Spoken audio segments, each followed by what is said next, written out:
Hello friends, আজকে আমি আপনাদের সামনে একটা দুর্দান্ত স্বাদের রেসিপি শেয়ার করছি।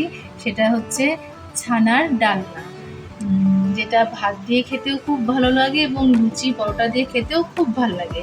তো আমি কিভাবে সেটা তৈরি করছি, আসুন আপনাদের সাথে আজকে সেটা শেয়ার করি। তো বন্ধুরা, এখানে আমি 2.5 লিটার দুধের ছানা তৈরি করে নিয়েছি। দেখুন, ছানা তৈরি করে আমি আগে জল ঝরিয়ে নিয়েছি। এবার এটাকে ভালো করে মেখে নিতে হবে আটা। তো দেখুন, আমার ডোটা একদম রেডি হয়ে গেছে। 10 মিনিট ধরে আমি মেখেছি। এটা বেশিক্ষণ টাইম নিয়ে মাখলে জিনিসটা ভালো হবে, বড়াটাও ভালো হবে, ফাটবে না। তো আমি একে একে এবার বড়া ছোট ছোট করে বড়া বানিয়ে নেব। তার জন্য আগে আমি একটু হাতে সরষের তেল লাগিয়ে নেব, তাহলে ভালো হয় জিনিসটা। আপনারা চাইলে লাগাতে পারেন অথবা এমনিও করতে পারেন, কোনো অসুবিধা নেই তাতে। এরকমভাবে গোল করে এরকমভাবে আপনি বড়াগুলো যে কোনো শেপের, আপনাদের যেরকম শেপ দিতে ইচ্ছা হয় সেরকমভাবে শেপ দিয়ে তৈরি করে নিতে পারেন। তো আমি গোল গোল করে তৈরি করে নিচ্ছি, এরকম ছোট ছোট করে আমরা তৈরি করে নেব। তো বন্ধুরা, এই দেখুন আমার ছানার বড়া একদম রেডি হয়ে গেছে। এভাবে আপনারাও তৈরি করে নিন। তো ছানার কোপ্তাটা করার জন্য আমি 2টো মিডিয়াম সাইজের আলু কেটে নিয়েছি ছোট ছোট করে। এই যে দেখতেই পাচ্ছেন, এরকম করে কেটে নিয়েছি।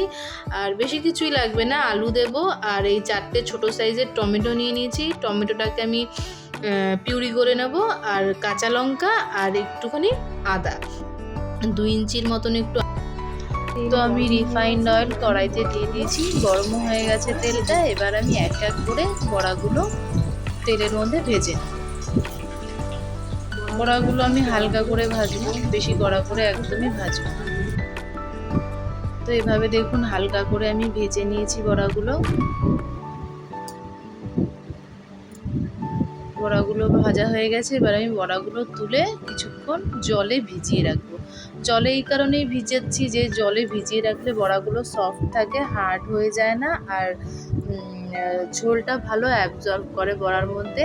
আপনারা চাইলে ভিজিয়েও রাখতে পারেন এভাবে, না হলে আপনারা চাইলে ডিরেক্টলি সেটা গ্রেভির মধ্যে বড়াগুলো অ্যাড করতে পারেন, কোনো সমস্যা নেই। আপনাদের পছন্দ অনুযায়ী আপনারা করতে পারেন।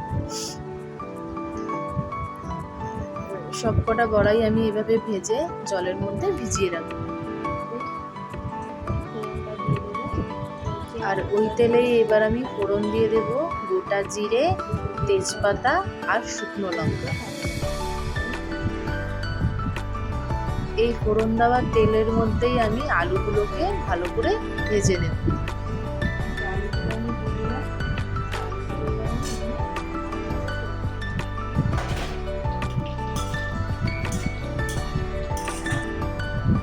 যে আলুগুলোকে আমি ডুমো ডুমো করে কেটে রেখেছিলাম, ওই আলুগুলো আমি ভালো করে লাল লাল করে ভেজে নেব। এবার এই ভেজে রাখা আলুর মধ্যে 1 টিস্পুন হলুদ গুঁড়ো, 1 টিস্পুন লঙ্কার গুঁড়ো, 1 টিস্পুন জিরে গুঁড়ো ও 1 টিস্পুন নুন মিশিয়ে আমি ভালো করে কষিয়ে নেব। আপনারা এর মধ্যে চাইলে ধনে গুঁড়ো অ্যাড করতে পারেন, কিন্তু আমি করিনি। আপনাদের স্বাদ অনুযায়ী আপনারা করতে পারেন। এই মশলাটাকে এবার আমি ভালো করে কষিয়ে নেব। 3-4 মিনিট আমি মশলাটা ভালো করে কষিয়ে নেব।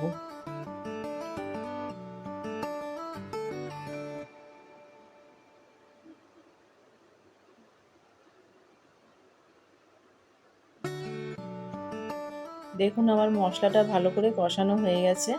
এবার আমি এর মধ্যে টমেটো পিউরি ও 1 টিস্পুন আদা বাটাটা মিশিয়ে নেব। তারপরে এই মিশ্রণটাকে আমি ভালো করে আবারও 3-4 মিনিটের জন্য কষিয়ে নেব, যতক্ষণ না তেল ছেড়ে দিচ্ছে এবং মশলার কাঁচা গন্ধটা চলে যায়। কষে গেছে, তেল ছেড়ে দিয়েছে। তা আমি আলুটা সেদ্ধ হওয়ার জন্য কিছুক্ষণ 2-3 মিনিট একটু ঢেকে রেখে দেব।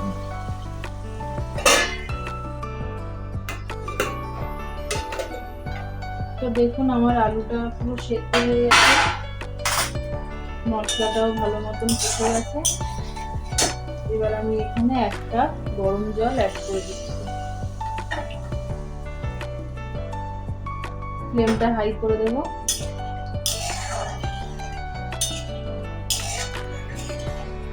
জল দেখুন ঝোলটা আমার ফুটে গেছে। এবার আমি যেই বড়াগুলো ভিজিয়ে রেখেছিলাম ওগুলোর মধ্যে বড়াগুলো কত সফট হয়ে গেছে জলে ভিজিয়ে রাখাতে। সবকটা বড়া আমি ঝোলের মধ্যে দিয়ে কাঁচা লঙ্কাগুলো আমি দিই। তো এটা কিছুক্ষণ 10-15 মিনিট ফুটলে পরে আমি এটাকে নামিয়ে নেব। তো এখানে ঝোলটা ফুটে গেছে। এবার আমি এখানে 1/2 টিস্পুন চিনি অ্যাড করে দিচ্ছি টেস্টের জন্য, আর 2 চামচ ঘি অ্যাড করে দিলাম। চিনিটা আপনারা চাইলে স্কিপ করতে পারেন বা আপনাদের স্বাদ অনুযায়ী কম বেশি করে নিতে পারেন। তো আমার এই প্রিপারেশনটা অলমোস্ট রেডি হয়ে এসছে। তো আমি একটু গার্নিশ করার জন্য ওপর থেকে একটু ধনেপাতা ছিটিয়ে দিলাম। দেখুন আমার ছানার ডালনা রেডি। আপনাদের ভালো লাগলে অবশ্যই একটা লাইক আর একটা কমেন্ট করবেন এবং আমাকে ফলো করে আমার পাশে থাকবেন। ধন্যবাদ।